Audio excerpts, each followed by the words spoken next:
Well, this parable is arguably one of the most famous stories ever taught. It is the third parable in a set of three that Jesus addressed to challenge the dogmatic religious leaders of the time who were muttering and complaining that this man welcomes sinners and eats with them. And Luke chapter 15, from which we've just read, sits within a body of teaching known as the travel document, because the writer Luke places it after Jesus has made his strategic decision to head to Jerusalem, preaching and teaching as he went through the towns and villages on his way there. You see, the storm clouds are gathering and tensions are rising as the gospel story leads inexorably on towards that great confrontation of Jesus' trial and crucifixion. That is the great battle, not only with the religious establishment, but with the powers and principalities of evil that thrive on religious exclusivity and power-mongering. And Jesus was challenging that in these parables. Verse 2 tells us that the religious leaders were muttering. What a great word. I love that word, mutter, murmuring and muttering.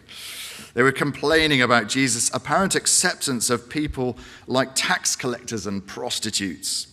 You know, tax collectors were hated collaborators, viewed as national traitors, and they were in league with the Roman occupiers. Prostitutes, well, clearly, self-evidently, were sinners, viewed as temptresses with a corrupting influence on society and family life. And the Pharisees taught that God's people needed to keep themselves pure, separating themselves from corruption, abandon these people to their self-inflicted destruction. And they were muttering that Jesus shouldn't be cavorting with these people. But Jesus tells three stories to challenge this mode of thinking. The first is the parable of the lost sheep, then the parable of the lost coin, and finally this story of the lost son.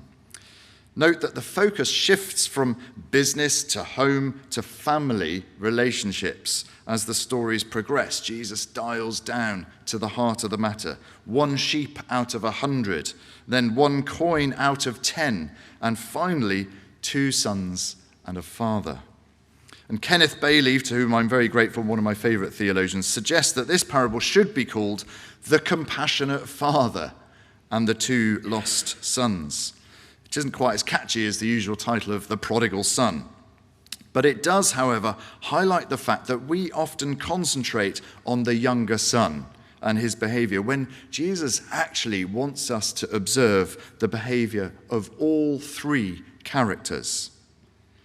In each of the 3 parables, Jesus depicts a person who demonstrates what God is like: a good shepherd, a careful woman, and finally, a compassionate father. And we looked last week in our series about how Jesus taught on prayer, and he began with the radical privilege of addressing God as our Father. And this parable reinforces that notion, as God is not only our Father, but his parental compassion is so radical that, as William Temple put it, he even grants us freedom to reject his love. That is how much he loves us. And the notion of any son or daughter demanding their inheritance while their parent is still alive is clearly as ludicrous for first century Jews as it is for us today. It is clearly deeply insulting to parental honor and dignity. And yet the younger son is either blind to it or so selfish that he cannot see the pain he is inflicting. It does happen today as well. A couple of friends of ours adopted a child who'd experienced trauma in their early years, and despite all their efforts to show love and kindness and good parenting, on many occasions their money was stolen or the house trashed in the search for drug money. Their continuing patience just leaves me in awe. So the younger son squanders all the money in wild living, but then he reaches crisis point during the equivalent of an economic downturn. He ends up feeding pigs. And this would be the lowest of the low as far as the Pharisees were concerned, virtually hell on earth. And maybe they would be muttering, well, he deserved it. And in fact, Kenneth Bailey points out that in first century village society, somebody who had abandoned the village and behaved dishonorably, especially giving away Jewish wealth to Gentile people, could be expected to be cut off from his people in a ceremony called a kazaza. Whether I've said that right, I don't know, a kazaza ceremony. But a pot would be taken and smashed outside the village gate, and the people would declare together that the offender would be disowned. So the younger son has very few options. He's now hungry and desperate. And the key phrase is in verse 17, when he came to his senses, literally when he came to himself, he was forced to look at his situation. He couldn't escape any longer. And he finally understood he had hit rock bottom and he needed help. During my curacy in Weston-super-Mare, I worked for a while leading a charity which had projects helping people in recovery. And sometimes they fell off the wagon. And it would be dreadful to have to stand by and wait for them to come back to their senses and choose to seek help for themselves. You cannot impose help on people. They need to realize they need it. And the basic rule is you cannot help somebody who hasn't reached that critical point of inflection. The moment they realize they cannot handle it on their own, they need help from somewhere. And the younger son knew that he needed help, but he thinks initially that his salvation would be through getting a job, working on his father's estate. You see, his motivation at this point isn't restoring relationship primarily. He thinks that has gone. It's about getting money in his pocket and a job to restore his status. And you see, the phraseology of his rehearsed speech has echoes of Pharaoh's insincere speeches to Moses in Exodus. And it ends with a demand, interestingly. Make me like one of your hired servants. In other words, give me a job. It's the only place he can go. His desperation drives him to set out on his journey to return to the village. But now we are introduced to the father, the central character, who saw the younger son while he was still a long way off. The wording reminds me of Romans 5 verse 8. While we were still sinners, Christ died for us. He's looking out for us. And instead of our usual way of thinking of God as up there, and we're all of us down here trying to climb to reach him, Jesus radically challenges this imagery to convey that God is actually the one who is seeking us. He is the searching God. He is God, the good shepherd.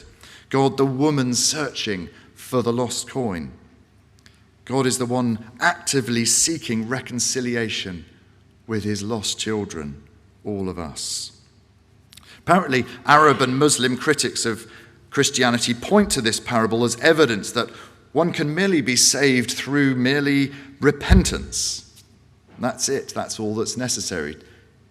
But actually, they fail to grasp the point of Jesus' teaching. It is the Father's proactive humility and compassion that brings about this reconciliation. Jesus said, the Son of Man came to seek and to save the lost. He comes to us. And God is seeking you today. He is seeking me. Even if you are far off, as soon as you turn towards him in your moment of need, he comes running for you. The image of the father running out of the village to meet the son is a humiliation in Middle Eastern culture. The head of the household does not run, particularly towards somebody who has dishonored the whole village. He would have been dishonorable in the sight of the other villagers and his servants. And the villagers would have been ready to smash that pot and disown him entirely. But perhaps that is why the father runs out towards the son. He negates that ceremony. He goes beyond it. He runs past them to greet the son. I remember one of the most joyous moments of parenting was running to hug my son Ethan, who had initially decided not to come with me and my older son Reuben on a walk up Snowdon. He decided to stay at the bottom and inspecting the shops. But he only then decided a little later on that he would want to come after all, while we had already set out. But with his little legs, it took him several miles of running and desperation before he was calling out to us to join the party. And the relief on both of our faces when we were able to join together was wonderful. And we hugged in a reunited embrace.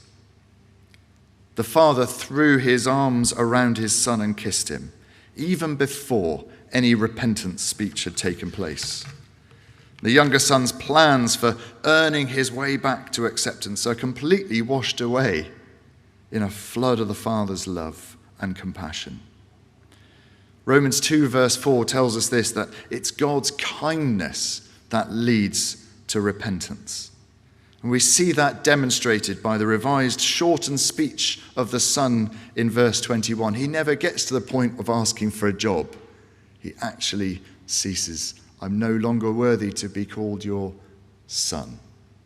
That's what he realizes. This is the moment of reconciliation, initiated not by the son, but by the Father's compassion. The servants were clearly seeing and hearing all this because they're instructed to go and get the barbecue going. We are going to have a party. Let's get the beef burgers on. And the party begins with the son restored to his place as part of the family, with the authority, the ring on his finger, and shoes on his feet, no longer humbled and humiliated. But then part 2 of the parable begins with the older son's reaction. And you can almost imagine Jesus looking directly at the Pharisees, and indeed us, as he was addressing them and told the next part of the story. You see, the older brother's refusal to go into the father's banquet would have been a second double insult.